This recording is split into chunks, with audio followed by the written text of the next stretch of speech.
Mesdames et messieurs, très heureux de vous retrouver dans le cadre de cette grande édition du journal de la mi-journée sur Canal Congo Télévision. Ouvrons ce journal avec cette décision forte prise mercredi par la vice-premier ministre, ministre de l'Environnement et du Développement durable à l'issue de la réunion du comité restreint de sécurité tenue à Bassoko plutôt dans la province de la Chopo. F. Bazaïba Massoudi décide de l'évacuation immédiate des drogues des entreprises chinoises accusées de pollution des eaux de la rivière Aruini. Autre détail dans cet élément de reportage que nous propose Doudou Montieri.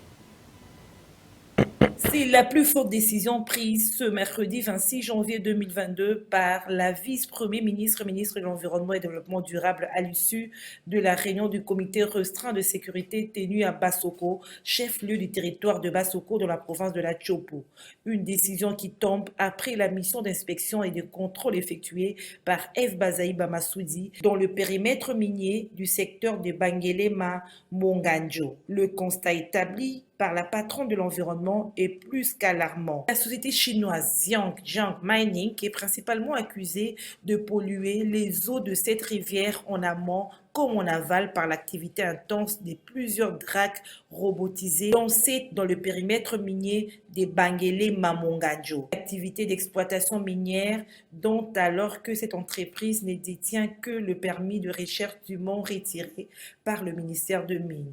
Plus grave encore, aucune étude d'impact environnemental n'a été menée et les clauses signées frauduleusement avec la population locale n'ont jamais été respectées. Dans son inspection, F. Bazaïba constate une présence irrégulière de ces sujets chinois. La plupart n'ont aucun document de l'immigration. Devant la gravité de faits pour la protection des populations victimes, F. Bazaïba, qui après le constat de faits corroboré par la population locale, décide de l'évacuation immédiate de tous les dracs robotisés. Ces dracs devront être ramenés à Kisangani, chef-lieu de la province de la Chopo. En plus de la décision du comité restreint de sécurité, cette entreprise devra payer les pénalités pour avoir violé la réglementation en vigueur en matière de l'exploitation minière. Zhangjiang Mining doit aussi procéder à l'indemnisation des populations locales victimes et aussi restaurer l'environnement gravement entamé par le fait de leur activité illicite. F. Bazaïba avait dans sa délégation le secrétaire général à l'environnement et développement durable,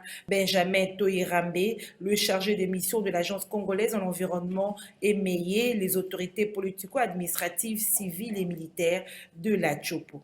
Etali pollution ya mai ya Rui me biso nyonso bakonzi baeto utaki Kinshasa Kisangani pe Basoko tokomaki Monganzo totali tomoni tosololi tomoni biso moko na miso eloko tokoki kosimba ya liboso ya solo mai mabebi ya mibale kotambola ekomi mwa na difficulté pour exploitation bazosala wana ebebisi ebale zelo etelomi partout et puis tosengeli koyeba ke société wana ya bandeko na biso ya chinois bazali na mokanda oyo epesi bango ndingisa kaka ya bolukaluki to permis de recherche kasi bango bakei nde na kotimola mabele kosala exploitation to kopuka kita oyo ya mabanga matalo mazali na mai bapesamaki ndingisa wana te na yango lokola madame ministre ya mine asilaki kozwa mokano ya kosuspendre nano misala na bango kino tokomona malamu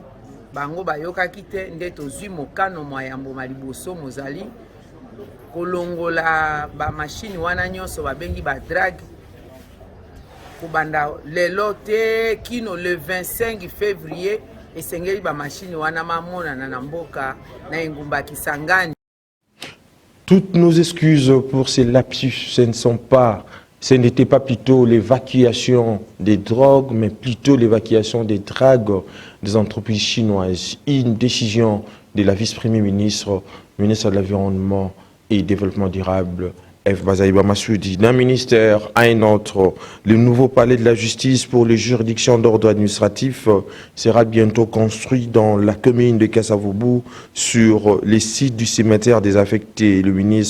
La ministre plutôt d'État en charge de la justice, Rose Mutombo, a procédé à la signature d'un contrat entre l'État congolais et la société italienne Jirmaco. Nancy Leka nous en parle dans cet élément des reportages. Suivez. La ministre d'État, ministre de la Justice et garde de Rose Mutombo, qui est aux côtés de son collègue du budget Aimé Boji, du premier président du Conseil d'État, le professeur Félix Vundwa Pemako, et du directeur de cabinet du Premier ministre, ont signé le 26 janvier 2022 le contrat entre l'État congolais et la société italienne Jirmaco pour la construction du Grand Palais de Justice dans la commune de Kassavubu sur le site du cimetière désaffecté de Kassavubu pour les juridictions de l'ordre administratif de la RDC. Rose Mutombo a déclaré que c'est avec joie qu'elle a pris la parole à cette occasion puisqu'elle fait partie de ce Conseil d'État. La ministre d'État de la Justice a loué ce partenariat et a par ailleurs remercié le premier président du Conseil d'État qui a eu à négocier ce beau projet. Je fais partie de ce Conseil d'État et que j'ai eu à travailler dans ce bâtiment avant que je sois nommé par le président de la République à la tête du ministère de la Justice. Et que c'est une joie pour moi d'apposer ma signature pour un bâtiment qui est le nôtre au niveau du Conseil d'État. Et on espère que ce bijou tel qu'il est présenté, ça sera une fierté pour le pays et une fierté pour les pionniers du Conseil d'État que représente le premier président du Conseil d'État. Et l'heure n'est pas au discours. On est venu démarrer un projet et nous osons croire que ce projet va réellement démarrer, puisque ça fait plus d'une année qu'on en parle et ça sera une bonne chose que dans les 18 mois du projet, que nous puissions palper réellement ce beau bijou-là. Encore une fois, merci de votre partenariat et merci aussi pour le premier président qui a eu à négocier ce beau projet. De son côté, le premier président du Conseil d'État, le professeur Vundwa, a salué la présence de la ministre d'État Rose Mutombo, qui a représenté le plus haut responsable de la République pour la signature du contrat de construction d'un grand palais de justice moderne.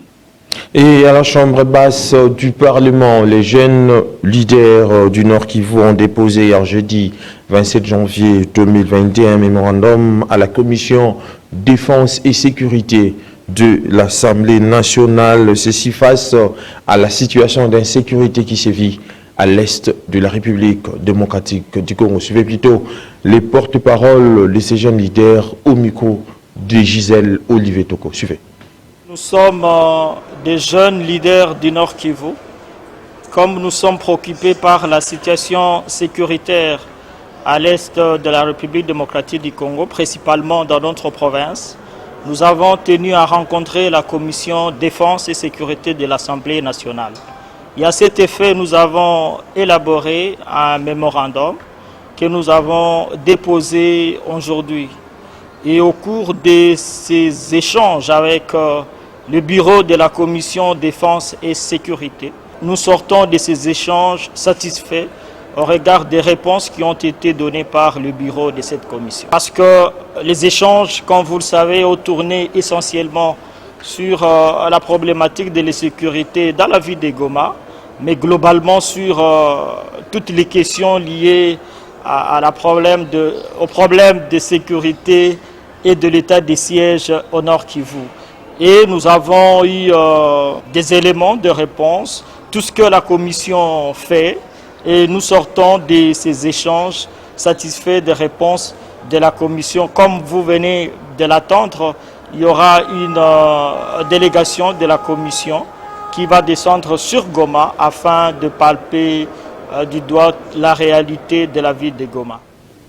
Restons toujours à l'Assemblée nationale où les collectifs de députés nationaux des 26 provinces suggèrent la convocation d'une session extraordinaire avant l'ouverture de la session ordinaire de mars. À en croire ces élus du peuple, il y a des questions urgentes au niveau de la République qui doivent être traitées par l'Assemblée nationale, notamment les dysfonctionnements au sein de cet hémicycle du Palais du Peuple. Suivez plutôt les coordonnateurs des collectifs, les députés nationaux, Gracien Iratian de Saint-Nicolas, joint ici au téléphone par Nadine Tchotchigombo. Nous sommes tout simplement inquiets de la mauvaise gestion politique et administrative de l'Assemblée nationale parce que les différentes résolutions qui sont transmises au gouvernement ne sont pas appliquées. Vous avez vu par exemple les dossiers RAM, on a transmis des recommandations qui n'ont jamais été appliquées.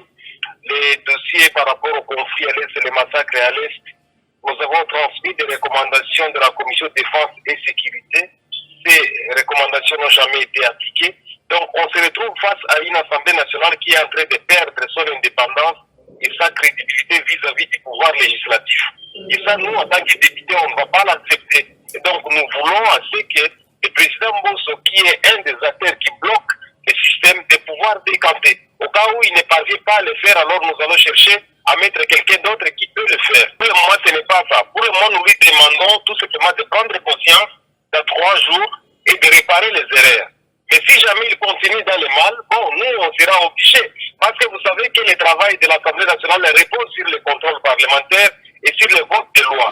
Mais dès lors qu'on ne veut pas que vous puissiez contrôler le gouvernement, on aura un impact négatif au niveau de la société. Le social va se dégrader de plus en plus et on n'aura pas de retombées, il y aura des détournements partout, on ne va pas construire le pays. Donc l'Assemblée est en train de perdre et nous voulons à ce qu'il y ait plus d'injonctions sur l'Assemblée nationale parce qu'on est devenu comme des sous-traitants où on vous donne l'injonction et vous exécutez. L'Assemblée nationale ne peut pas fonctionner comme ça. Au Nord Kivu, les gouverneurs militaires, le lieutenant général Constanzima Kokwangba a supervisé personnellement les tirs à l'artillerie lourde pour déloger ceux qui convoitent les terres congolaises et privent la population congolaise de leur quiétude. La population est donc appelée à garder son calme pendant cette période. Suivez plutôt cet élément que nous propose la presse militaire.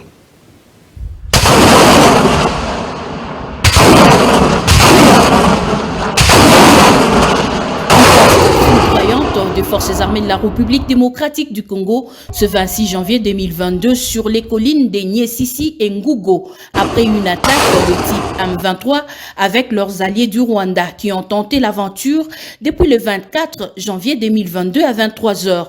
Le lieutenant-général Constant Dimakongwa, chef des opérations et gouverneur du Nord Kivu, a supervisé personnellement des tirs à l'artillerie lourde pour déloger ceux qui convoitent les terres congolaises et privent la population de sa quiétude.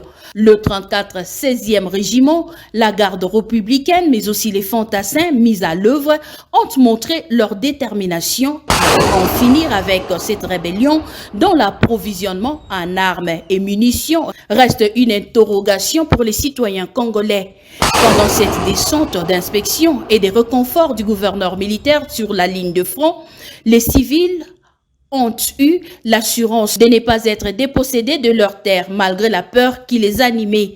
Cette attaque des Rougari dans le territoire de Rutshuru vise à couper la route et occuper Rumangabo, un centre militaire en vue de monter les enchères du côté M23. La population est appelée à garder son calme et appuyer son armée pendant cette guerre. En plus bref, sachez que la commission parlementaire chargée du budget de l'Ouganda a bloqué la demande de financement destinée à l'opération militaire de l'armée ougandaise UPDF dans l'est de la République démocratique du Congo baptisée Tchunja, estimée à 26 millions de dollars et destinée à financer la logistique, les équipements militaires, la communication ou encore les salaires. Les parlementaires ougandais n'ont pas du tout apprécié d'être mis devant le fait accompli lorsque les soldats ougandais sont entrés en République démocratique du Congo. Affaire à suivre. Et cette fausse alerte de la Commission électorale nationale indépendante, la Commission électorale nationale indépendante n'a pas lancé une offre d'emploi. La Commission électorale nationale dénonce plutôt à travers un communiqué de presse une prétendue offre d'emploi qui circule dans les réseaux sociaux. D'où cet appel à la vigilance face à cette fausse information. Nadine Tchoti-Gombo fait découvrir ces communiqués de la Commission électorale nationale indépendante. Suivez. La Commission électorale nationale indépendante informe l'opinion publique qu'elle est saisie de la circulation sur les réseaux sociaux d'une fausse offre d'emploi portant de faux logos et cachets de la CENI émanant d'une prétendue direction des ressources humaines, structure qui n'existe pas sous cette appellation en son sein. Par ailleurs, les cadres et agents techniques et administratifs de la CENI sont recrutés en cas de nécessité selon les procédures d'appel à candidature définies par les textes légaux et réglementaires en la matière, confère l'article 39, loi organique de la CENI. La Commission électorale nationale indépendante invite cependant la population congolaise à la vigilance et à dénoncer auprès des services compétents quiconque s'adonnerait à la circulation de telles fausses informations sur toute l'étendue du territoire national. Pour avoir signifié à la requête de la population congolaise une sommation judiciaire de prélèvement du RAM, le greffier Jules Ngoyo du tribunal des commerces de Kinshasa est en détention au CPRK. C'est en tout cas ce que dénonce maître Hervé Diakessé, joint ici au téléphone par Gisèle Olivier Toko. Alors, le greffier Jules Ngoyo passe aujourd'hui 2 jours au centre pénitentiaire de rééducation de Kinshasa à Makala, prison centrale de Makala, pour avoir procédé à la signification d'une sommation qui a été faite à la requête de mes clients pour demander aux entreprises Vodacom, RTL et Orange des sursoirs au prélèvement RAB. C'est une manœuvre d'intimidation des greffiers, des huissiers et de l'ensemble du personnel judiciaire pour les empêcher de continuer à recevoir éventuellement les demandes des parties qui vont vouloir assigner toute l'entreprise pour que la justice statue sur les prélèvements RAM. Nous sommes dans un état de droit, nous exerçons nos droits. RAM est illégal, c'est RAM qui doit être arrêté, pas les greffiers. RAM c'est du vol, RAM n'a aucune base légale. Donc c'est ça qu'on doit stopper par la justice et non les greffiers. Nous allons continuer parce que nous exerçons nos droits. C'est l'argent de mes clients, c'est l'argent des citoyens congolais. Nous ne mendions pas de l'argent, nous ne réclamons pas l'argent de quelqu'un d'autre. Nous réclamons qu'on cesse de nous prendre notre argent parce que ce n'est pas légal. Et nous réclamons le remboursement de l'argent qui a déjà été pris. Les marches perdues d'avance sont celles qu'on renonce à réclamer. Tant que nous avons le souffle, tant que nous avons l'énergie, tant que nous avons la détermination, et surtout parce qu'il s'agit de nos droits, nous allons continuer. L'Assemblée, si elle s'est arrêtée et qu'elle a failli à sa mission, mais je ne pense pas, il y a toujours des députés courageux qui peuvent continuer à faire leur travail. Mais quand la voix du peuple gronde, même l'Assemblée a intérêt à être du côté du peuple. C'est comme ça que le monde a toujours marché. Du côté du parti présidentiel, plusieurs jeunes membres de l'Union pour la démocratie et les progrès sociaux, notamment les forces du progrès, ont manifesté hier jeudi dans la rue pour exiger le départ immédiat de Jean-Marc Kabund à la tête de l'Union pour la démocratie et les progrès sociaux. Regardez.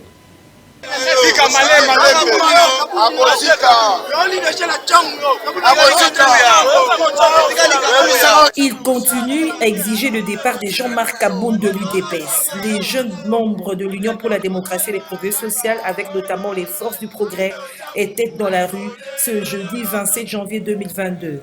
Parti de l'espace échangeur à Limité, cette procession de jeunes de l'UDPS anti-Kabund a eu comme point de chute le siège du parti présidentiel. La déclaration de préménance pour le départ à Jean-Marc Kabund, mais se mettre en enchère.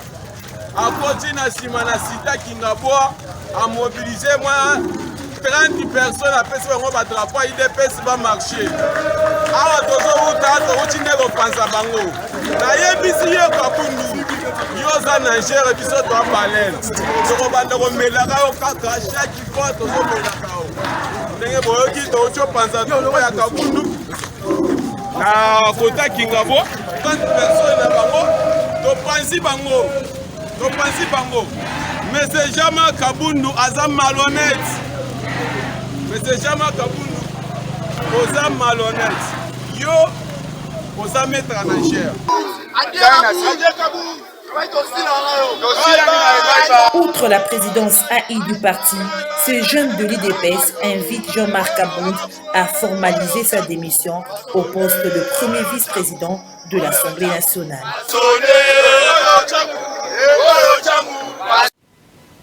Là où le bas blesse, c'est du fait que l'Union pour la démocratie et le progrès social, cette formation politique qui a milité pour l'avènement de la démocratie dans notre pays et que sa survie soit mise en ballottage pour des dissensions internes, d'où la convocation d'un congrès. Et puis, le monde musical en deuil, l'artiste et musicien folklore Kas Kasongo, auteur, compositeur de la chanson Sissa Bindimbu, a tiré sa révérence ce jeudi 27 janvier 2022 à l'hôpital de l'amitié sino-congolaise de Njili à Kinshasa.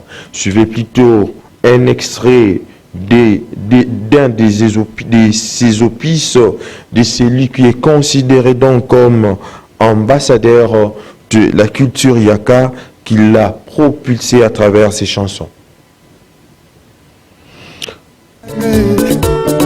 Papa inki mutindu muda dilange nge mama nge papa nge mama mama nge bika betuti nani songa munwe mama nge bika betuti nani songa munwe bashi mbundu pashi mutafa mama bashi mbundu pashi Maman Astrid Boka 5.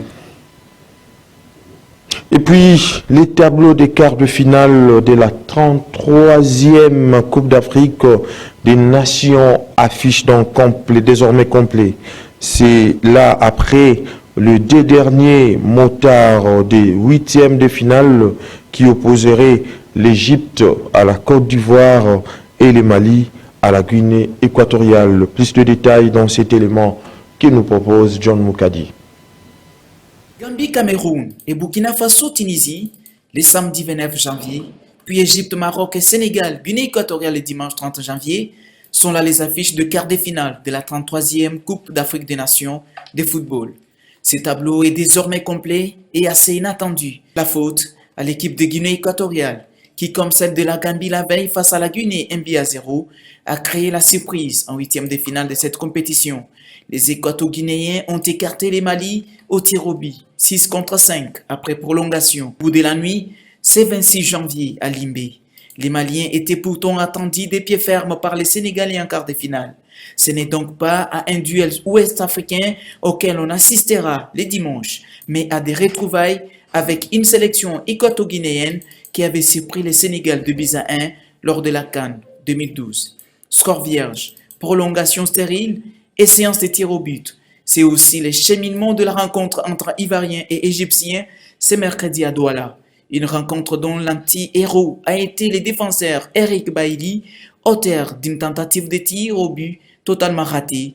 Une qualification 5 tirs à 4 qui permet aux Égyptiens de rejoindre les Maroc en quart de finale. Ce choc nord-africain sera la plus belle affiche de ces prochains tours qui s'annoncent très indécis.